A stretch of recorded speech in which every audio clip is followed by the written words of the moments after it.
life that but has lost? Yes! Did you try to find it? Yes! Find it? Okay. We will read a story that relates to this experience. But before that, I want you to remember this question because we'll answer it later. Is that clear? Yes. Please read the question.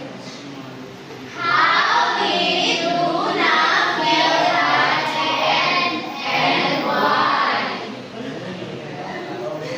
Now, class, I want you to prepare your ear to listen to our story carefully.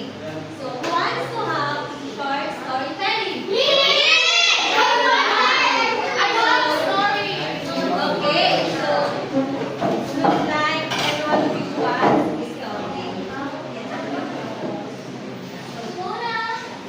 Now, the title of our story is already Luna and the Lost Tree.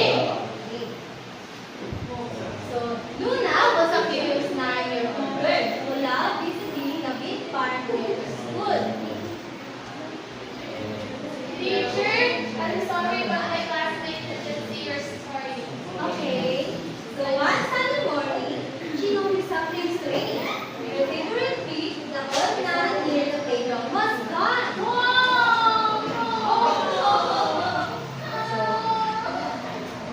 All that was left was a big stump, and so Luna felt sad and decided to find what happened.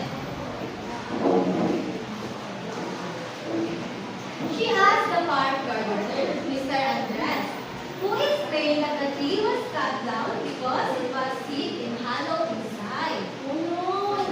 But Luna still wanted to help the park. So she talked to her teacher and classmates to plant a new tree.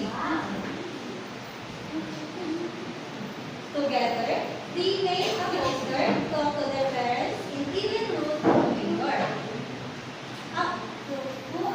After a week, they held a plant a 3-day in the park.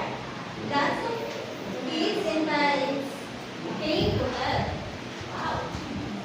By the end of the day, Luna and her friends planted 5 young trees, including a new non-sapling for the one who used to be.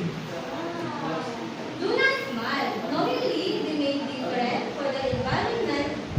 Now, every time she visited the park, she felt proud of what they have done.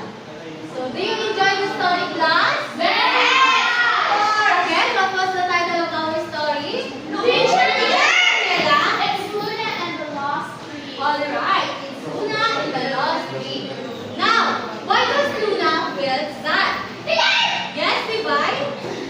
Because the tree was gone. Oh, that's right, because her favorite tree was gone. So why does Luna's favorite tree was cut down? Because it's Yes, Pauline? because it is the tree is sick and hollow. That's right. So the park gardener, Mr. Andres, decided to cut down her favorite tree because it was sick and hollow inside. Now, what did Luna and her friends do to help the park after the tree was removed?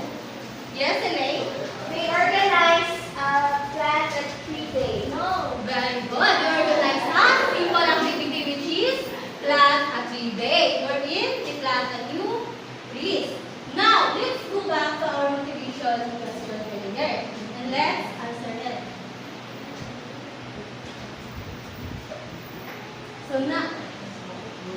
So now, how did Luna feel at the end and why?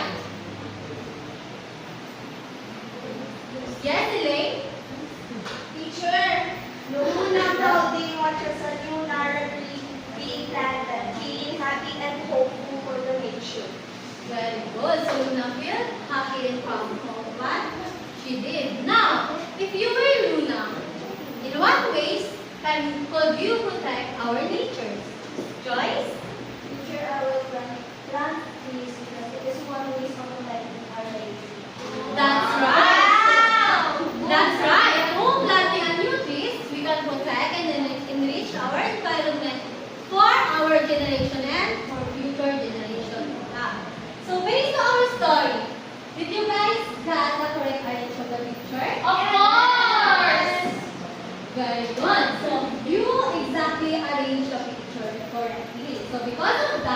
Please give yourself a 5 clap. So today we're going to discuss about identifying the sequential plot type. But before that, just someone tell me what is sequential plot, or do you have any idea about